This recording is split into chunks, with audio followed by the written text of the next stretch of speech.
Hello বন্ধুরা, আপনারা সবাই কেমন আছেন? আশা করি খুব ভালো আছেন। আজকে আমি করব মটন। খেতে খুব দারুণ লাগে, হোটেলের মতন লাগে। বন্ধুরা, আপনারা এই পদ্ধতিতে এই মটন করে খাবেন, খেতে খুব সুন্দর লাগবে। আপনারা অবশ্যই আমি ভিডিওটা পুরো দেখবেন, দেখে কমেন্ট করবেন কীরকম লেগেছে। চলুন এই ভিডিওটা আমি শুরু করব। প্রথমে আমি 500 মতন নিয়েছি মটন, ভালো করে ধুয়ে পরিষ্কার করে নিয়েছি। এর মধ্যে আমি দিয়ে দেবো সরষের তেল 2 চামচের মতো নিয়েছি। আর দিয়ে দেবো লবণ। আর লবণ দেওয়ার পর এর মধ্যে হলুদ দিব, তারপরে আদা রসুন বাটা দিব। আদা রসুন বাটা আমি 3 চামচের মতন দিয়েছি। আদা রসুনের পরিমাণটা একটু বেশি দিয়েছি। আর দিয়ে দেবো গুঁড়া জিরে 2 চামচ। আর দিয়ে দেবো গুঁড়ো লঙ্কা। আপনার লঙ্কা ঝাল আপনাদের যেরকম পছন্দ সেই হিসেবে দিবেন। এসব আমি ভালো করে মিক্স দিয়ে দেবো। আপনার চাইলে এর মধ্যে দই দিতে পারেন, কিন্তু আমার কাছে দইটা ছিল না, তার জন্য আমি দিইনি। এরকম করছি। দই ছাড়া একটু খুব সুন্দর লাগে, আর দই দিয়েও একটু টেস্ট খুব সুন্দর লাগে, টক আসে। আমি আধ ঘন্টার মতন ঢাকা দিয়ে রেখে দিয়েছিলাম। আমি আলু দিয়ে করবো, তার জন্য আলু আমি 500 নিয়েছি। আমার ছোটো আলু, তার জন্য আমি গোটা দিলাম। যদি আপনাদের বড় আলু থাকে তাহলে আপনারা অর্ধেক করে দিবেন। আর উনুন ধরিয়ে দিচ্ছি বন্ধুরা, উনুনে খুব সুন্দর টেস্ট হয়। কাঠে জ্বালানিতে যেরকম চিকেন চাই মটন করবেন, খুব ভালো লাগে খেতে। আর এদের পেঁয়াজও কুচি আমি কেটে নিয়েছিলাম। কড়াইতে দিয়ে দিলাম সরষের তেল। প্রথমে আমি আলুগুলো ভেজে তুলে নেব। আলুর মধ্যে আমি লবণ হলুদ দিয়ে দেবো। লবণ হলুদ দিয়ে আমি হালকা করে ভেজে নেব। আপনারা বন্ধুরা যদি গ্যাসে করেন তাহলে গ্যাসের মিডিয়াম ফ্লেমে আলুটা ভাজবেন, তাহলে একটু সেদ্ধ হয়ে যাবে। আর তারপরে বাকি মশলার মধ্যে যখন দিবেন তখন পুরোটা সেদ্ধ হয়ে যাবে। আমার আলুটা খুব সুন্দর করে ভাজা হয়ে গেছে বন্ধুরা, আমি একে তুলে নিলাম। এবার কড়াইতে আমি দিয়ে দেবো পেঁয়াজ। পেঁয়াজটা আমি 5টা কেটেছি পেঁয়াজ। 5টার মধ্যে আমি 3টে পেঁয়াজ কুচি ভেজে আমি বের করে নেব, আর 2টো পেঁয়াজ কুচি আমি মশলার জন্য রাখবো। আমার পেঁয়াজটা লাল লাল করে ভাজা হয়ে গেছে বন্ধুরা, এবার আমি একটু তুলে নেব। আমি আলুর মধ্যেই তুলে নেব। যখন আলু কষা হবে তখন আলুর সঙ্গে দিয়ে দেবো এটা। আর বেঁচে থাকা যে কড়াইতে তেল রয়েছে সেই কড়াইতে আমি দিয়ে দেবো গোটা মশলার মধ্যে দিয়েছি তেজপাতা, শুকনো লঙ্কা দিয়েছি 2টো, আর দিয়ে দিয়েছি গোটা জিরে। আর এর মধ্যে আমি গোটা গরম মশলাগুলো দিয়ে দিয়েছিলাম। ভালো করে লাল করে ভাজার পর এর মধ্যে বেঁচে থাকা যে পেঁয়াজ কুচিটা রয়েছে সেই পেঁয়াজ কুচি আমি দেখো ভালো করে ভেজে নেব। বেশি ভাজবো না, আমি হালকা করে ভাজবো। এবার মটনে যে মশলাগুলো মাখিয়ে রেখেছিলাম সেগুলো আমি দিয়ে দিব পেঁয়াজের মধ্যে। আর পেঁয়াজের মধ্যে দেওয়ার পর আপনারা যদি গ্যাসে করেন, গ্যাসের ফ্লেমটা মিডিয়াম রেখে খুব ভালো করে কষে নেবেন ঢাকা দিয়ে।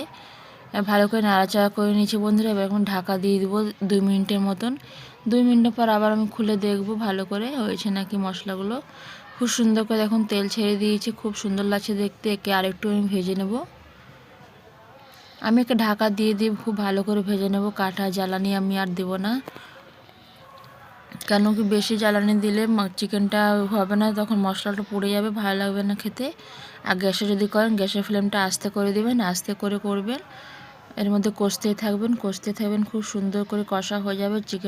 মটনটাও কষা হয়ে যাবে আর খুব সুন্দর করে সেদ্ধ হয়ে যাবে। আপনার কুকারে সিটি দিতে হবে না, এরকম খেতে কড়াইতে খেতে খুব ভালো লাগে, খুব সুন্দর হয়। হোটেলের বন্ধুরা এরকম করে খেতে খুব টেস্ট হয়, দোকানের মতন লাগবে খেতে। আপনারা অবশ্যই করে খাবেন, খেয়ে কমেন্ট করবেন কীরকম হয়েছে। আর আমার ভিডিওটা লাইক কমেন্ট শেয়ার সাবস্ক্রাইব অবশ্যই করবেন। যদি ভিডিও ভালো লাগে বন্ধুদের সঙ্গে অবশ্যই শেয়ার করবেন বন্ধুরা। এবার আমি আবার ঢাকা দিয়ে দিব। আমি ঢাকা দিয়ে দিয়েছি। এবার আমি খুলে দেখে নেব বন্ধুরা। 2 মিনিটের পর আমি খুলে দেখছি, খুব সুন্দর করে মশলাটা কষা হয়ে গেছে। মাঝে মাঝে বন্ধুরা আপনারা এরকম নাড়াচাড়া করতেই থাকবেন। খুব সুন্দর হয়েছে। এবার ভেজে রাখা যে আলু আর পেঁয়াজটা রয়েছে আমি এর মধ্যে দিয়ে দিব। আলু পেঁয়াজ দেওয়ার পর খুব ভালো করে নাড়াচাড়া করে আমি কষে নেব মশলার সঙ্গে। আর যে ভাজা পেঁয়াজটা রয়েছে সেটা ভালো করে কষে নেব। কেন কি পেঁয়াজটা দেওয়ার পর বন্ধুর টেস্টটা আরও বেড়ে যায়, খেতে খুব সুন্দর লাগে, খুব ভালো লাগবে খেতে। এর মধ্যে আমি একটু দিয়ে দেবো জল, ভালো করে পেঁয়াজ আলু সব একসঙ্গে কষা হয়ে যাবে মটনের সঙ্গে। একে আমি খুব ভালো করে নাড়াচাড়া করে এবার ঢাকা দিয়ে রেখে দেবো। ঢাকা দিয়ে বন্ধুরা খুব সুন্দর করে মটনটা আমার সেদ্ধ হয়ে যাবে। আমি আর আগুন লাগাবো না, আর কাঠের মধ্যে দিব না, এর মধ্যে আমার হয়ে যাবে সেদ্ধ। এখন বেশি আমি জ্বালানি দিইনি, হালকা আঁচেই করছি। যদি গ্যাসে করেন তা গ্যাসটা আস্তে করে রাখবেন আপনারা। খুব সুন্দর করে তেল ছেড়ে দেখি সুন্দর লাগছে দেখতে, খুব সুন্দর হয়েছে বন্ধুরা। আপনারা অবশ্যই এরকম করে খাবেন, খুব ভালো লাগছে। এবার এটা কষা হয়ে গেছে। যদি আপনার কষা খেতে ইচ্ছে করে তাহলে এরকম করে নামিয়ে নেবেন। আমার সেদ্ধ হয়ে গেছে মটনটা। আর যদি আপনার ঝোল খান তাহলে কষার পর আপনার ঝোলের পরিমাণটা যে হিসাবে খাবেন সেই হিসাবে আপনার জলের পরিমাণটা দিবেন। খুব সুন্দর কষা হচ্ছে। এটা মাখা মাখা ঝোল করব, তার জন্য আমি জলের পরিমাণটা অল্প দিব, বেশি দিব না। আমি জল দিয়ে দিয়েছি 2 গ্লাসের মতন, কারণ মশলার মধ্যে একটু 2 গ্লাসের মতন জল দেবে তো একটু ভালো করে মটনটা আর একটু সেদ্ধ হয়ে যাবে, খুব সুন্দর লাগবে খেতে। এবার আমাকে ঢাকা দিয়ে দেব। জল দেওয়ার পর একটু ভালো করে ফুটিয়ে নেব। ঢাকা দেওয়ার পর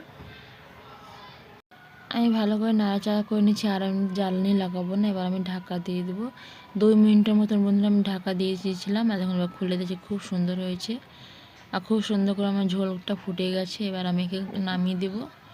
আর বন্ধুরা, আমার ভিডিওটা আপনাদের কেমন লেগেছে অবশ্যই আমার কমেন্ট করে জানাবেন, আর লাইক কমেন্ট শেয়ার সাবস্ক্রাইব অবশ্যই করবেন, আর বন্ধুদের সঙ্গে শেয়ার অবশ্যই করবেন। বন্ধুদের সঙ্গে শেয়ার করতে আপনারা ভুলবেন না।